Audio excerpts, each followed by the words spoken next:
Após uma cirurgia na próstata, esse homem casado e pai decidiu que iria explorar a sua sexualidade de outras formas. Mas infelizmente, todos os caminhos que ele percorreu o levaram para um fim trágico. Olá, sejam todos muito bem-vindos ao meu canal.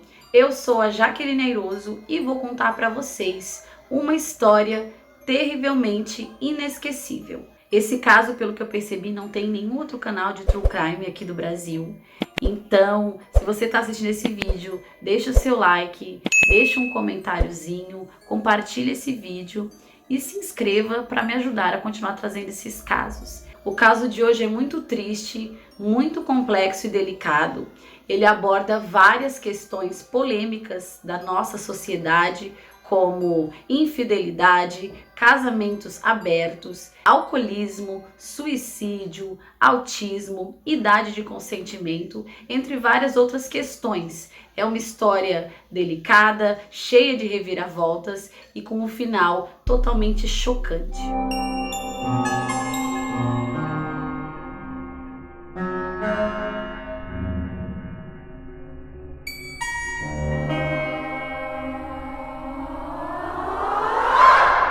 E essa triste história é de James Arnett Aune, nascido no dia 17 de agosto de 1953, na cidade de Fergus Falls, no estado do Minnesota, filho de Arnett e de Adeline. Ele estudou no St. Olaf College e na renomada Universidade Northwestern. O James era chamado por todos de Jim, ok? Deixando claro aqui porque a partir de agora eu vou me referir a ele sempre como Jim e não com seu nome de batismo, James. O Jim foi professor ali no curso de verão na Universidade do Iowa e foi lá que ele conheceu a Miriam, que viria a ser a sua esposa. O Jim e a Miriam se casaram então em 20 de dezembro de 1986. Eles moraram um tempo lá no Iowa, mas depois que os pais do Jim morreram, eles foram então para o Texas para construir as suas vidas. E é lá no Texas que se passam todos os fatos que eu vou narrar para vocês daqui em diante. O Jim e a sua esposa Miriam tiveram então 2 filhos nesse casamento. Eu não consegui achar dados dessas crianças por elas serem menores de idade quando todos os fatos aconteceram, mas eram 2 meninos e sabe-se que esses 2 meninos tinham uma idade aproximada ali, uma diferença de aparentemente 2 anos, e que desde a infância eles apresentavam umas características diferentes,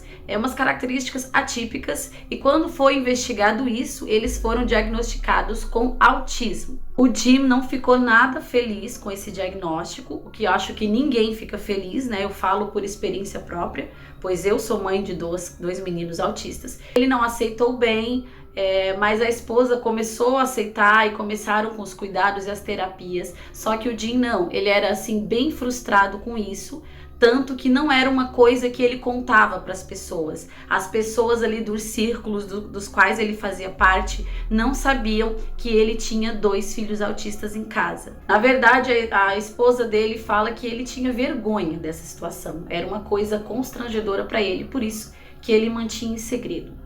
Como os meninos precisavam de cuidados especiais, né, na rotina, várias modificações na vida do casal, eles ficaram de acordo que a Miriam ficaria em casa, cuidando da casa e dos meninos, e o Jim poderia trabalhar fora, investir e cuidar da sua carreira, e ele seria o único provedor da família.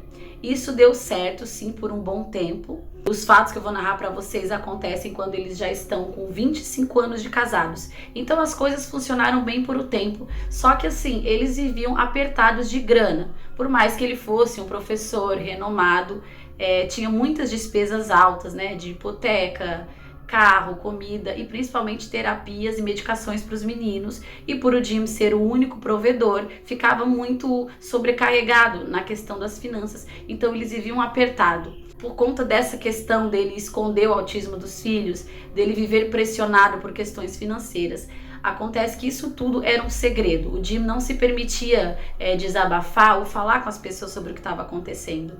Ele ficava guardando aquilo e ele achou um escape muito negativo para ele poder colocar para fora, extravasar todas essas questões que ele passava. E esse escape era o alcoolismo, que acabou virando um problema assim grande e relevante na vida dele, e foi uma coisa com a qual ele lutou por quase que toda a sua vida, era contra o alcoolismo. O Jim fazia parte do corpo docente ali do Departamento de Comunicação da Universidade A&M no Texas desde 1996, e no ano de 2011 ele virou chefe desse departamento. O Jim era um brilhante especialista em retórica. Ele era graduado, pós-graduado, mestrado, doutorado, um verdadeiro gênio nessa área da retórica. Ele era membro da Rhetoric Society of America. E assim, eu passaria muito tempo desse vídeo falando da vida acadêmica, das conquistas acadêmicas e do currículo do Jim. O Jim era descrito ali pelos amigos, familiares e colegas de trabalho como um verdadeiro gênio da retórica, premiado, publicado, condecorado, tudo que vocês podem imaginar, e como ele mesmo se definia, um eterno estudioso da retórica. Liberdade de expressão, retórica judicial, retórica econômica, retórica política, ele dominava todas essas áreas, e segundo os que o cercavam, ele era plenamente capaz de debater qualquer assunto com qualquer pessoa em diversos níveis. Ele era muito preocupado também em lutar ali, engajar as causas relacionadas às minorias da nossa sociedade. E apesar de ser um homem assim tão inteligente, tão culto, ele conseguia ser uma pessoa generosa, bondosa, ele era bom ouvinte, gostava de dar bons conselhos para as pessoas. Ele também mantinha um blog e com algumas poesias que ele escrevia e alguns textos reflexivos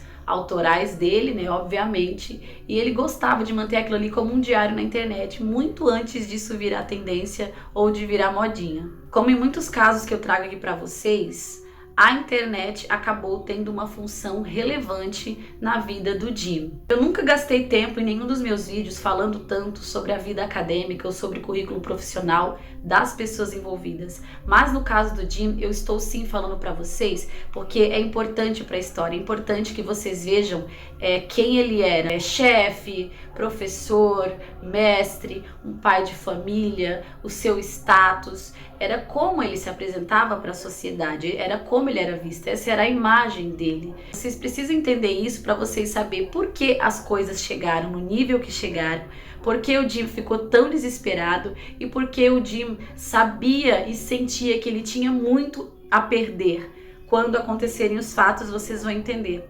Mas era assim que ele se apresentava para a sociedade, um homem heterossexual, um pai de família e um professor respeitado. Alguns de vocês podem ser que vão odiar o Jim. Eu admito que eu não consegui. Eu fiquei com muita piedade, com muita compaixão, mas depois eu quero saber a opinião de vocês. Estamos em meados de 2012. Teve um final de semana ali específico que o Jim precisava ir até Austin, que também fica no Texas, para resolver algumas coisas, fazer uns exames médicos e uns compromissos, e nesse final de semana ele viajou sozinho.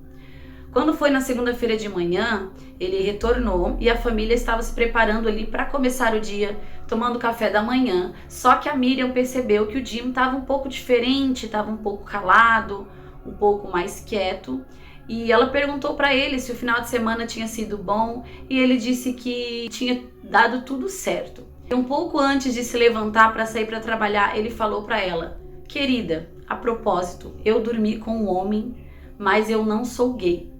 Depois a gente conversa." Ele falou isso assim, jogou na cara dela e saiu para trabalhar, enquanto a sua esposa ficou ali completamente chocada com as palavras que ela tinha ouvido do próprio marido. Um pouco mais tarde ele voltou em casa, não sei se foi pro almoço ou no final do dia, e obviamente eles retomaram esse assunto e iniciaram uma briga.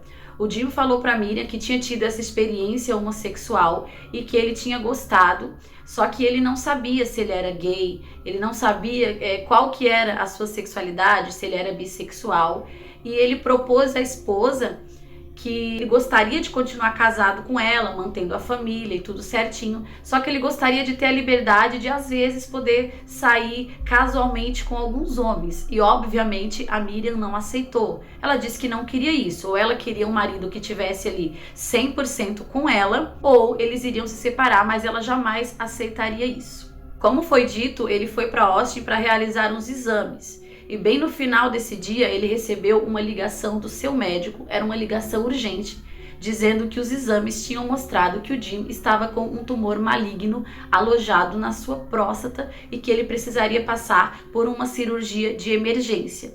Então, por causa dessa questão de saúde extremamente importante, os dois decidiram que as suas questões ali de relacionamento ficariam para depois, porque afinal de contas a Miriam não poderia deixar de cuidar do seu marido que ficaria naquela situação tão frágil. O tumor do Jim estava completamente alojado na próstata. Não saiu da próstata, mas tomou conta. Então, assim que ele fez o procedimento, acredito que até antes, o médico informou que ele iria sim conseguir sobreviver a esse tumor maligno, só que depois que voltasse, ele não teria mais potência sexual para ter uma vida sexual ativa, ele não conseguiria mais ter ereções, então essa era mais uma questão com a qual ele precisava lidar. O Jim fez a operação, passou bem, teve uma boa recuperação com a ajuda de sua boa esposa que estava sempre ao seu lado. Só que ele acabou ficando bem triste, não deve ser fácil para nenhum homem, né? Ele até teve um início ali de depressão pós-operatória, pois sabia que tinha perdido ali uma parte da sua vida, que é extremamente importante para qualquer pessoa adulta. E foi bem nessa época que ele estava se recuperando e confrontado com essa nova realidade de que não poderia ter um casamento convencional heterossexual como as outras pessoas têm, ele começou a lembrar-se da experiência que ele teve lá em Austin com aquele homem e começou a lembrar-se de como ele tinha gostado, de como aquilo tinha sido bom para ele, como era algo que ele queria e como ele poderia ainda explorar a sua vida sexual, mesmo com essa questão de ter retirado a próstata. Então, nesse momento, embora ele tivesse prometido para a esposa que eles seguiriam a partir dali sem mais nenhuma traição, sem mais nenhuma mentira, ele decide fazer o contrário disso e volta a frequentar ali, se cadastrar em sites que 99% dos usuários eram homens gays. Então, por um tempo, o Jim consegue ali, manter as suas aparências da sua vida de um homem heterossexual, casado com uma mulher, pai, enquanto um outro lado dele se aventura ali na internet, em sites de homens gays e alguns também pessoas transgêneros, mas todos ali da comunidade LGBT. Olhando assim para o Jim, a gente não sabe se ele não se aceitava como homossexual ou se ele de fato era bissexual, mas o fato é que tinha um lado dele ali que estava muito sufocado, que estava muito reprimido. Então a gente não sabe se ele não tinha essa aceitação dele ou se ele temia não ser aceito pelos outros, ser rotulado pelas pessoas que o cercavam. Afinal de contas, por mais incrível que pareça, para algumas pessoas, sim, se você sair do armário, você vai perder tudo que você tem, você vai perder amigos, você vai perder família, você vai perder a companhia de várias pessoas e vai ficar sem nada. Então o Jim tinha essa consciência de que ele precisava manter a sua família, manter o seu casamento para continuar sendo quem ele era, aquele homem, aquela carreira, aquela vida, aquela imagem que ele passou anos e anos construindo. Como eu disse no vídeo, é um caso complicado, é um caso muito triste.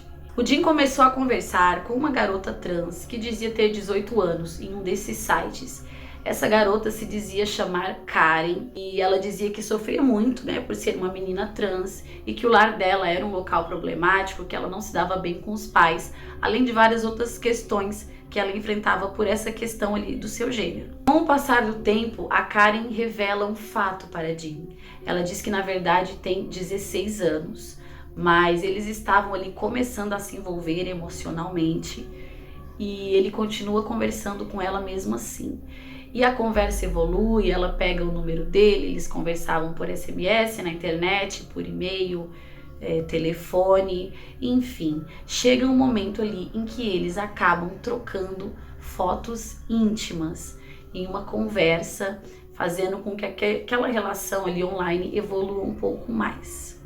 Só que no dia seguinte a esta troca de imagens, o Jim recebe uma ligação de um homem muito bravo, completamente descontrolado. Esse homem alega ser o pai de Karen e disse que viu a conversa que ele teve com a filha e que aquelas fotos ali explícitas teriam abalado a sua filha, que já sofria muito por ser uma menina trans, e que ele estava muito bravo. Por que o Jim tinha feito aquilo? Por que o Jim tinha mandado fotos do seu membro ali para a menina, para a filha dele? E esse homem não apenas queria brigar com o Jim, ele queria uma recompensa financeira, porque segundo ele a sua filha tinha surtado e precisaria passar por profissionais, psicólogos e psiquiatras, e ele pediu então que Jim depositasse $5.000 para ele, em troca de ele ficar quieto, para que ele pudesse usar esse dinheiro para fazer um tratamento psicológico e psiquiátrico com a filha, e se o Jim não fizesse isso, ele simplesmente iria expor para todos as conversas do Jim com a menina e principalmente as fotos íntimas que eles trocaram. E isso, nessa hora aí, a vida do Jim começou a acabar, o mundo dele começou a ruir. O Jim sabia que era ilegal, né, ele conversar com uma garota de 16 anos, ainda mais aquele tipo de conversa.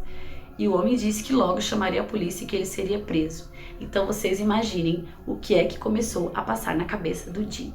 O Jim então fica apavorado por vários motivos, né, por medo de ser exposto, por medo de ser preso, por medo de que todos soubessem o que ele tinha feito. E além disso, ele não tinha $5.000 para simplesmente dar para esse pai da Karen. Lembra que eu falei? A situação deles era apertada, era questão ali de pagar as contas e olhe lá. Então ele começa a beber, ele volta a descontar tudo na bebida para tentar ali pensar em alguma coisa, para tentar dar um jeito, para ver o que ele faria para resolver essa situação. Esse pai da Karen, ele passou uma maneira ali do Jim mandar o dinheiro que era assim, era uma empresa Green Dot Bank, que você tinha uns cartões pré-pagos e a pessoa recebia um código, mandava o dinheiro por lá. Essa maneira do Jim pagar não possibilitava que ele tivesse nenhum dado real sobre a pessoa ali. Nem CPF, nem número social, não sei como é que é lá nos Estados Unidos, não sei se é CPF, mas enfim, ele não tinha nenhuma informação, nem mesmo nome completo. O pagamento era feito assim de uma maneira totalmente segura para o usuário.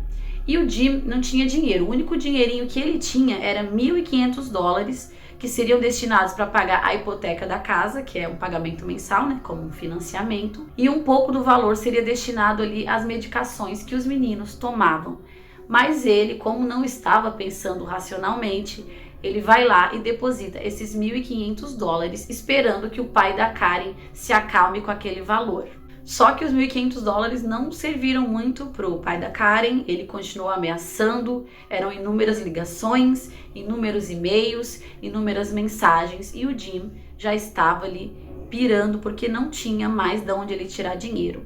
Então ali num momento de desespero, ele procura a pessoa que sempre esteve lá do lado dele, que sempre ajudava ele, que é a sua esposa Miriam. Então ele procura a Miriam e conta tudo o que aconteceu, dos chats, do site gay que ele estava acessando, das conversas com a Karen, da troca de imagens, da ameaça, ele conta tudo. E também conta que deu os $1.500. E a esposa dele, a Miriam, além de furiosa, né, com a traição, com todas as mentiras, com toda essa vida dupla que ele estava levando, ela fica pé da vida porque ele deu o único dinheiro que era da família, o dinheiro que garantia a casa e a saúde dos meninos. Então ela ficou muito brava com isso. Só que apesar de estar brava, ela estava menos abalada do que ele. Ela estava pensando racionalmente e logo viu que ele tinha caído em um golpe. E ela fez o mais certo, que é chamar a polícia. Ela contou mais ou menos ali o que tinha acontecido para a polícia e pediu que eles, né, dessem alguma recomendação, alguma ajuda, e a polícia orientou que ele não fizesse mais nenhum pagamento para o chantagista, que ele deletasse todas as suas redes sociais e se mantesse offline, e que ele também desligasse o telefone para não ser mais importunado, até que aparecesse algum jeito de identificar quem era esse chantagista. E o Jim fez isso e pelo menos por uns 2 dias ele teve um pouco de paz. Só que como eu falei, né, foram apenas 2 dias. Chegamos então no dia 8 de janeiro de 2013. As ameaças iniciaram em 20 de dezembro de 2012, Olha quantos dias foram. Quando chegou no dia 8 de janeiro de 2013, o Jim chegou ao seu trabalho de manhã, como mais um dia normal. Só que ele teve uma surpresa terrível. As pessoas estavam olhando para ele, estavam encarando ele, e ele descobriu que o motivo era a equipe ali do trabalho, seus colegas de trabalho, todos tinham recebido e-mails. E nesses e-mails continham os prints das conversas que ele teve com a adolescente Karen e até as fotos íntimas que eles trocaram ali naquela conversa. E aquilo ali, assim, acabou com ele. Alguns colegas procuraram ele para prestar apoio, né? Pois sabiam que ele não era uma pessoa ruim. Outros foram questioná-lo para saber o que estava acontecendo. Ele já não aguentava mais a pressão de toda aquela situação. Então, mais ou menos umas 10h20 da manhã, ele liga de novo o aparelho celular que ele tinha desligado por orientação da polícia. Ele fala ali com a esposa que estava lá na faculdade e que ele não aguentava mais. E ele também manda uma mensagem para o seu chantagista, no qual ele fala: agora eu vou tirar a minha vida, mas você vai ser preso por extorsão. E no dia 8 de janeiro de 2013, às 10h30 da manhã, ele sobe lá até a parte mais alta da Universidade A&M do Texas e se joga de lá de cima, tirando assim a sua própria vida. O Jim até chega a ser socorrido, mas quando ele estava ali recebendo os procedimentos, ele já estava sem vida. Óbvio que todos ali ficaram completamente chocados e desolados com os acontecimentos, especialmente a sua esposa Miriam. Como a Miriam já sabia qual era o motivo que estava perturbando seu marido a ponto de ele tirar a própria vida, ela contou aos policiais mais ou menos algumas coisas. Um pouco eles já sabiam, né, porque eles já tinham procurado ajuda.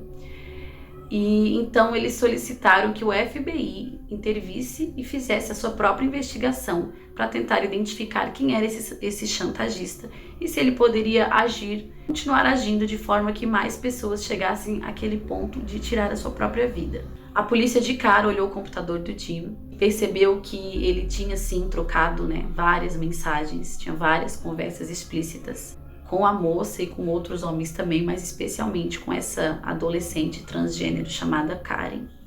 E olharam o iPhone dele também, que tinha sido ligado há pouco, mas eles viram vários SMS trocados e viram também as várias ameaças que ele tinha recebido. Os e-mails eram enviados para uma conta falsa, né, uma conta fake, que o chantagista utilizava para isso, que era um e-mail Pretty Girl. Tinha SMS, tinha ligação e tinha e-mail. Então, a partir dali, eles tentariam identificar quem era essa pessoa. Através do local ali para onde o Jim enviou o dinheiro, eles conseguiram chegar na localização de uma loja da Lowell's, na Louisiana. E pelas imagens foi ver um homem utilizando um cartão pré-pago para retirar aquela quantia que o Jim tinha mandado. E o horário também coincidia com a hora das movimentações. Então eles chegaram a um homem. O homem em questão foi identificado e era Daniel Timothy Dupleger, de 37 anos. Quem era esse homem? Esse homem de fato tinha uma filha adolescente, só que ela não se chamava Karen, ela tinha um outro nome que foi protegido porque ela não tinha envolvimento e não tinha idade para estar ali participando do caso. A filha dele não era uma garota transgênero, era uma garota cisgênero, né? Uma pessoa que se identifica ali com o gênero que ela tem biologicamente e ela se identifica socialmente também. Então, era uma garota. E esse Daniel Dupleger, ele já tinha passagens na polícia, adivinhem só, por ter abusado da sua própria filha sexualmente. E a filha dele, de fato, não tinha nenhum envolvimento com o caso. Apesar de serem as imagens dela, ela não tinha nenhum envolvimento. O que acontece é que o Daniel Dupleger, que abusava da filha desde pequena, ele obrigava ela a fazer fotos e vídeos sensuais. Era parte do abuso que ele cometia contra a própria filha, né? Fazer fotos e vídeos extremamente explícitos. Inclusive, as acusações contra o Daniel Dupleger eram pesadas, tá? Eram acusações de incesto agravado e agressão oral sexual. Isso desde que ela era pequena. Então, assim, ó, completamente repugnante, uma pessoa repugnante. O golpe do Daniel Dupleger era o seguinte: ele entrava ali em salas de bate-papo ali de homens gays e conversava com alguns, né, sempre usando esses nomes, Pretty Girl, nomes femininos, sensuais. E ele conversava com esses homens, pegava contato, telefone e e-mail. Quando ele conseguia ver do que aquele homem gostava, depois ele reaparecia com um perfil fake, utilizando as fotos e vídeos da sua filha, né? Que era uma pessoa bonita, uma pessoa atraente. E ele se dizia ser transgênero para atrair esses homens gays. Quando ele conseguia conversar com esses homens e ter intimidade suficiente para que ele já tivesse ele trocando nudes, né, fotos íntimas, depois que a pessoa trocava a foto íntima, na verdade, assim que a pessoa fazia isso, ele começava a chantagem. E ele conseguia tirar dinheiro de muita gente assim. Inclusive, ele já tinha uma lista dos próximos homens que ele faria esse mesmo golpe e ele ganhava dinheiro. Assim como ele ganhou $1.500 do Jim, ele ganhava mais valores de outros homens. Infelizmente, né, a penalidade que o Daniel do Plaisir sofreu foi somente referente à chantagem e extorsão. Não teve nada a ver com a morte do Jim, porque, claro, foi um suicídio. Em 26 de março de 2013, no Tribunal de Houston, o Daniel do Plaisir se considerou inocente das acusações de extorsão e chantagem e, acreditem se quiser, a juíza se compadeceu dele. Ele disse que estava arrependido daquilo que ele tinha feito e que ele nunca mais ia fazer isso com ninguém. E a juíza simplesmente acreditou. Ele deu uma pena leve de apenas 1 ano de detenção e ordenou que ele devolvesse os $1.500 para a viúva de Jim, no caso, a Miriam.